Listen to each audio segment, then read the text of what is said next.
ইলিশ মাছ কে না পছন্দ করে, আর সেটা যদি হয় সর্ষে ইলিশ তাহলে তো সবাই চেটে পুটে খায়। ভাত ওই দিন একটু বেশি করেই রান্না করতে হয়। আসসালামু আলাইকুম everyone, welcome to my YouTube channel. কেমন আছেন আপনারা সবাই? আশা করি সবাই ভালো আছেন। আমি আলহামদুলিল্লাহ ভালো আছি। এই তো আরেকটা ভিডিও নিয়ে চলে এসেছি। আশা করি ভিডিওটা আপনাদের ভালো লাগবে। ভিডিওটা যদি ভালো লাগে থাকে তাহলে অবশ্যই লাইক, কমেন্ট, শেয়ার অ্যান্ড চ্যানেলটাকে সাবস্ক্রাইব করে রাখবেন। এই তো দেখতেই পাচ্ছেন আমি বসে পড়েছি সর্ষে ইলিশ রান্না করার জন্য। এখানে আমি 3টে ইলিশ মাছ কেটে নিয়েছি। তারপরে মাছগুলো কেটে নিয়ে আমি হলুদ লবণ দিয়ে ধুয়ে নিয়েছি। হলুদ লবণ দিয়ে ধুয়ে নিলে কি হয়, মাছগুলো ভালো করে পরিষ্কার হয়ে যায়, আর মাছের একটা যে গন্ধ থাকে সেটা থাকে না। তো ধুয়ে নিয়ে এখানে আমি নিয়েছি পেঁয়াজ কুচি, রসুন কুচি, আদা বাটা, রসুন বাটা, সর্ষে বাটা, তারপর আবার আদা কুচি। এখানে এগুলো সব কিছু আমি একসাথে মেখে ম্যারিনেট করে রান্না করব। এক একজন এক এক রকম রান্না করে, আমার থেকে এভাবে রান্না করলে মজা লাগে। তো আমি এগুলো ইলিশ মাছ সবগুলো ধুয়ে নিয়ে এখানে পেঁয়াজ কুচি, রসুন কুচি, আদা কুচি দিয়ে দিয়েছি। তারপরে রসুন বাটা, আদা বাটা আর সর্ষে বাটা দিয়ে দিয়েছি। তারপরে এ পর্যায়ে আমি দিয়ে দিয়েছি হলুদ গুঁড়ো। তারপরে দিয়ে দিচ্ছি লবণ। আপনারা আপনাদের স্বাদ মতো লবণটা দিবেন, যে যেরকম লবণ খান আর কি। তারপরে এখানে আমি লবণ দেওয়ার পর এ পর্যায়ে আমি দিয়ে দিব মশলাটা দিব আমি ধনিয়া গুঁড়ো দিব, জিরা গুঁড়ো দিব।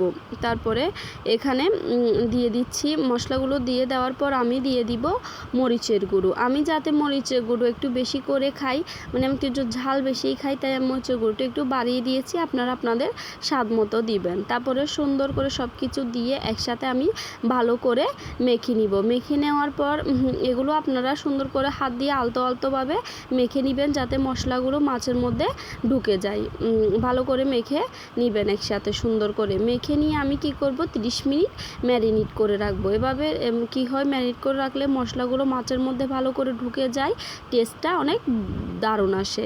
যখন আমরা এগুলো তেলের মধ্যে কষাবো তখন এর মানে স্বাদ আরও বেড়ে যাবে। তারপরে এইভাবে সুন্দর করে হাত দিয়ে মেখে নিয়েছি। নেওয়ার পর ম্যারিনেট করে রেখেছি। তারপর আমি তেল দিয়ে দিয়েছি। তেলগুলো গরম হয়ে যাওয়ার পর আমি একে একে ইলিশ মাছগুলো সবগুলো ভেজে নিব। দেখতেই পাচ্ছেন আমি এগুলো সব ইলিশ মাছ একসাথে সুন্দর করে দিয়ে দিচ্ছি, একটা একটা করে সুন্দর করে ভেজে নিচ্ছি। তো দেখতেই পাচ্ছেন আমি আজকে লাকড়ি চুলায় রান্না করতেছি। সবসময় গ্যাসেই রান্না করা হয়, কিন্তু ভাবতেছি যাতে সর্ষে ইলিশ রান্না করতেছি লাকড়ির চুলাই রান্না করি। লাকড়ির চুলায় রান্না করলে কি হয়, রান্নাটা অনেক মজা লাগে। তাই এই তো আজকে তাই লাকড়ির চুলাই রান্না করতেছি। এখানে দেখতেই পাচ্ছেন আমি একে একে ইলিশ মাছ সবগুলো দিয়েছি। তারপরে পেঁয়াজ রসুনের যে মশলাটা ছিল সেটা আমি একেবারে পরে দিব, এটা আমি রেখে দিয়েছি। আগে ইলিশ মাছগুলো আমি তেলের মধ্যে এভাবে একে একে সবগুলো সুন্দর করে ভেজে নিব। দেখতেই পাচ্ছেন আমি এগুলো সুন্দর করে বসিয়ে দিয়েছি আর ভেজে নিচ্ছি। এবার আমি এখানে পেঁয়াজ রসুনের যে মশলাটা ছিল সেটা দিয়ে দিব। মশলাটার সাথে আমি পানি মিক্স করে পানিগুলো ভালো করে ভালো করে কষিয়ে নিব। কষিয়ে নেওয়ার পরে আমি এখানে দিয়ে দিব পানিগুলো দিয়ে ভালো করে মাছগুলো রান্না করে নিব। আপনারা চাইলে এভাবে বাসায় বানিয়ে খেতে পারেন। এভাবে সর্ষে ইলিশ রান্না করে খেতে অনেক মজা লাগে। আপনাদের থেকে আশা করি রেসিপিটা ভালো লাগবে। একবার হলেও ঘরে বানিয়ে খাবেন।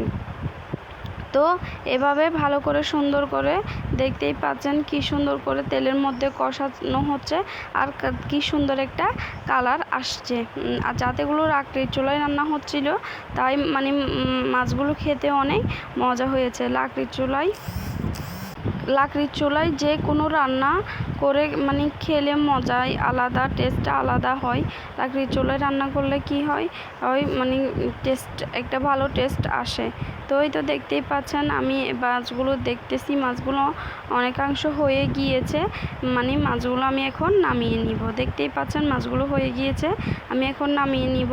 তো আমার ভিডিওটা এ পর্যন্তই। সবাই ভালো থাকবেন, সুস্থ থাকবেন। আল্লাহ হাফেজ। আসসালামু আলাইকুম এভরিওয়ান।